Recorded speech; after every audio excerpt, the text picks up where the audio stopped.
জনপ্রিয় সঙ্গীত শিল্পী ও অভিনেত্রী জেফার রহমানের সঙ্গে উপস্থাপক রাফসান সাবাবের প্রেমের সম্পর্ক নিয়ে গুঞ্জনের শুরু হয় প্রায় 1 বছর আগে। রাফসানের বিবাহ বিচ্ছেদের খবর প্রকাশ পেলেই সামনে আসে জেফারের সঙ্গে তার প্রেমের বিষয়টি। কথা ওঠে জেফারের কারণেই বিচ্ছেদ হয়েছে রাফসানের। এদিকে গত 15 নভেম্বর থাইল্যান্ডে একান্তে সময় কাটাতে দেখা যায় জেফার ও রাফসানকে। এরপর সেই প্রেমের গুঞ্জন নিয়ে আবারও চর্চা শুরু হয় সোশ্যাল মিডিয়ায়, যদিও কেউ এই বিষয়টি নিয়ে এতদিন প্রকাশ্যে মুখ খোলেননি।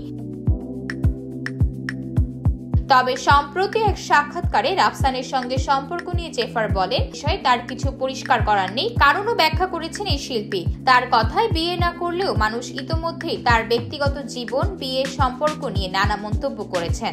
এ বিষয়ে জেফার বলেন, আমার বিয়ে বাচ্চা সব মানুষই হওয়াই দিছে আগে থেকেই। এসব বিষয়ে আমার আর কিছুই বলার নেই, তাদের যা ইচ্ছা ভাবুক। রাফসানের সঙ্গে থাইল্যান্ডে ঘুরতে যাওয়া ও প্রেম নিয়ে এই গায়িকা বলেন, আমার ব্যক্তিগত জীবন সম্পর্কে কোনো কিছুই শেয়ার করতে পছন্দ করি না। তবুও আমি যেহেতু পাবলিক ফিগার, তাই আমার জীবন নিয়ে তারা নানা কিছু ভাববে, বিভিন্ন রকম গল্প তৈরি করবে। আমি তাদের সেসব ভাবতে দিচ্ছি, আপনাদের যা ইচ্ছা ভেবে নিন।